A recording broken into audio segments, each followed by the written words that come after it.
Hi, this is Mike Moulton of B Home Solutions in the greater Charlotte, North Carolina area.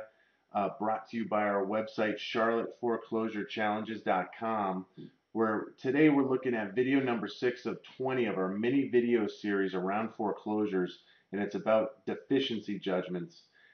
You can, just a note before we get into that, you can get the entire free 20 video series at our website at charlotteforeclosurechallenges.com.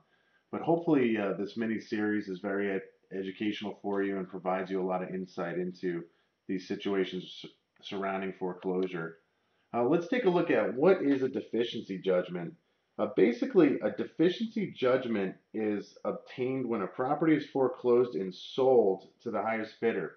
So, for example, if you owe 120,000 on your property, and your property goes through a foreclosure or short sale process, um, the lender may, if the house sells for say $100,000, so you owe 120, it sells for 100. They've had to sell it. It's sold short of the payoff 20,000.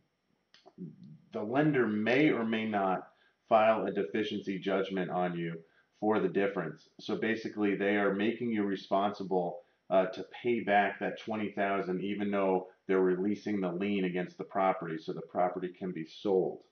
Now, the only ways to really remove them, because they are a judgment against you as the homeowner, is it can be obviously paid off, negotiated down, and then you could pay it off through a bankruptcy filing as well. So that's really the only ways to get a judgment removed. And the credit effects are pretty staggering, because obviously no one's going to loan to you to buy anything, another house, a car, uh, furniture, when you have judgments on especially due to a foreclosure, on your credit report. So it's something you definitely want to try to avoid if you can. If you do get a deficiency judgment through a short sale situation, there are some ways we're going to discuss later that you could possibly get that, avoid having to pay on that through a couple different ideas that we have through accounting methods in the IRS. But we'll get into that later.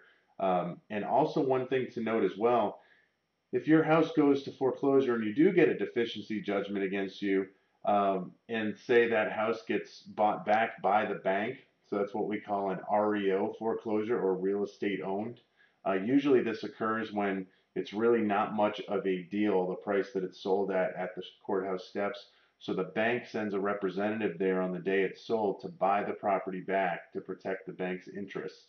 But then they give it to a local real estate agent that deals in these types of properties, or they have a relationship with, and they sell the property. So interest is still accrues on that deficiency judgment until until the bank gets rid of that home.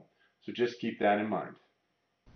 If you enjoyed this information and would like to receive 20 videos of the top questions our clients ask most about foreclosures, as well as a copy of our free report titled The 7 Top Financial Pitfalls Every Homeowner Facing Foreclosure Must Avoid, all that you need to do is go to charlotteforeclosurechallenges.com and enter your name and email address.